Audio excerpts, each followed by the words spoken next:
à tous, j'espère que vous allez bien. En ce qui me concerne, ça va très bien. Donc, aujourd'hui, nous nous retrouvons pour une première vidéo dans laquelle je vais vous présenter deux recettes, dans deux récipients différents du coup, de démêlants pour les crins des chevaux et d'un anti-insecte. Donc, ça agit contre principalement les mouches, les tans, quelquefois les tiques, mais je suis pas sûre, je n'ai pas encore testé. Donc voilà, ces deux recettes, ce seront dans deux récipients différents. Donc, je vous retrouve tout de suite après l'introduction pour les recettes. Salut à toi, bienvenue sur ma chaîne Ekidi. Ici, tu trouveras plein de tutos et DIY, souvent concernant les chevaux. Alors, c'est parti pour une nouvelle vidéo.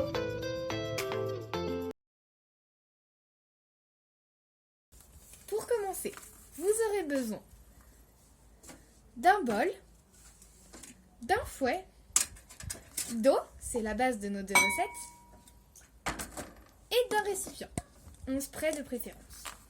C'est même obligatoire. Vous aurez également besoin d'une petite cuillère à soupe, et nous allons pouvoir commencer. Alors, la première recette sera un spray démêlant. J'ai décidé d'écrire la recette dessus, car au cas où un cheval fasse une réaction allergique, c'est mieux d'avoir les ingrédients et les doses. C'est peu probable qu'il fasse de réaction allergique, car tout simplement ce sont des produits 100% naturels, mais on ne sait jamais.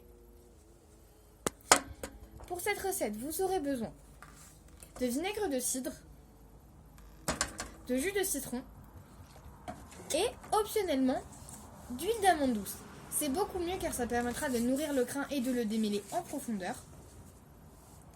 Mais c'est optionnel comme je viens de dire. Nous allons commencer. Donc, munissez-vous de votre cuillère à soupe et on va commencer les doses. Tout d'abord, le vinaigre de cidre. Juste des 9. Donc ça va être galère. Un peu plus au moins.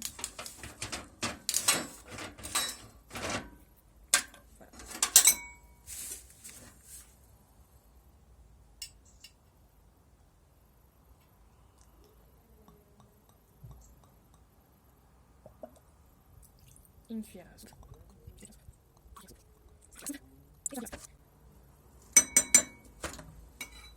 Mettez le vinaigre de cidre de côté, nous n'en aurons plus besoin durant la fin de la vidéo. Et ensuite prenez votre jus de citron. Les doses sont 5. Non, là ce sera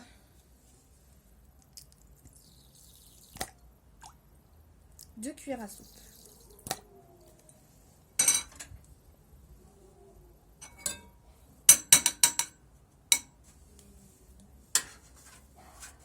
Mélangez.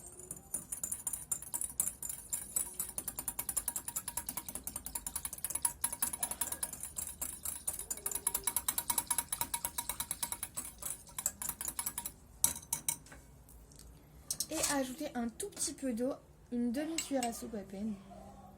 Une cuillère à soupe. Et on remélange.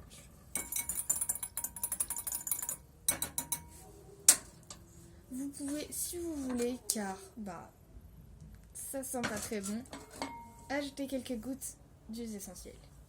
Pour moi, ce sera de la citronnelle parce que c'est une des seules huiles essentielles que j'ai, j'en ai pas beaucoup. J'ai mis 10 cuillères à soupe. Non, 10 gouttes, pardon. Et on mélange.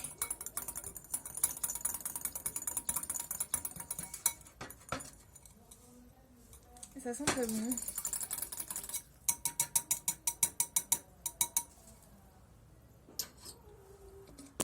Vous pourrez ensuite introduire ça dans votre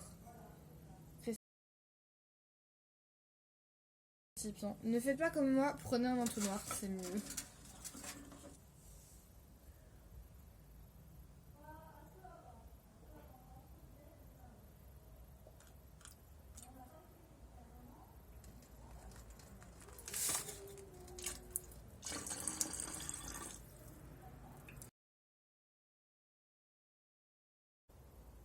Commençons la deuxième recette. Pour cette recette-ci, vous aurez besoin d'un récipient propre, d'une cuillère à soupe, d'un fouet et d'eau, beaucoup plus cette fois-ci. Vous aurez également besoin d'un petit récipient, toujours avec la petite recette. Vous aurez besoin cette fois-ci de vinaigre d'alcool blanc, pas trop compliqué,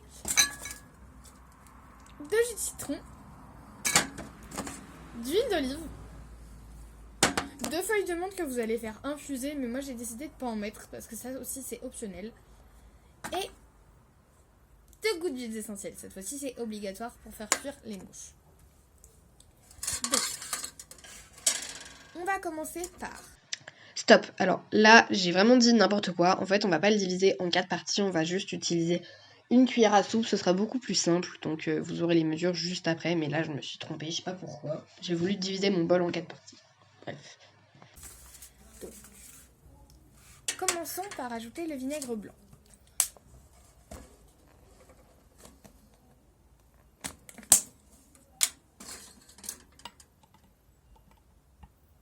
Un, 2, 3, 4, 5.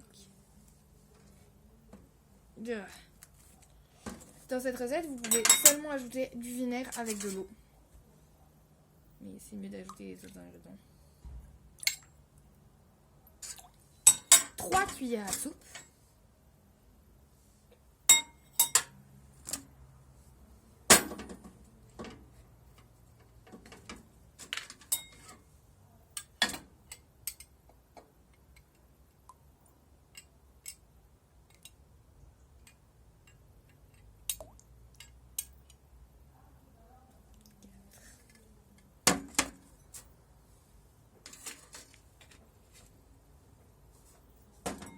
Et nous reprenons notre jus de citron. Et on en met cette fois-ci beaucoup plus. 1,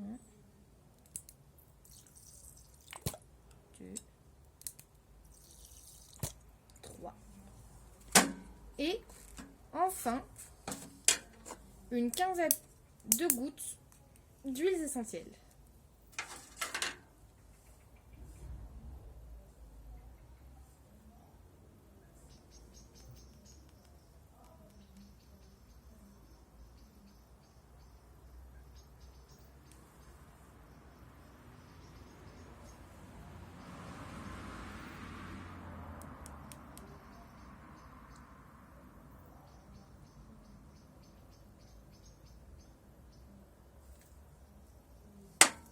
Ensuite, on prend notre fouet et on mélange.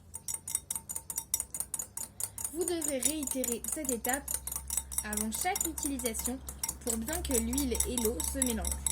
Secouez alors vigoureusement votre récipient. Cet anti-insecte marche très bien, mais il marche sur une courte durée. Appliquez-le alors pendant votre ponçage et juste avant une séance. Je suis désolée, ici j'ai perdu les rushs, donc en fait j'ai juste versé mon liquide dans mon récipient, je l'ai refermé avec l'embout en spray et c'était terminé.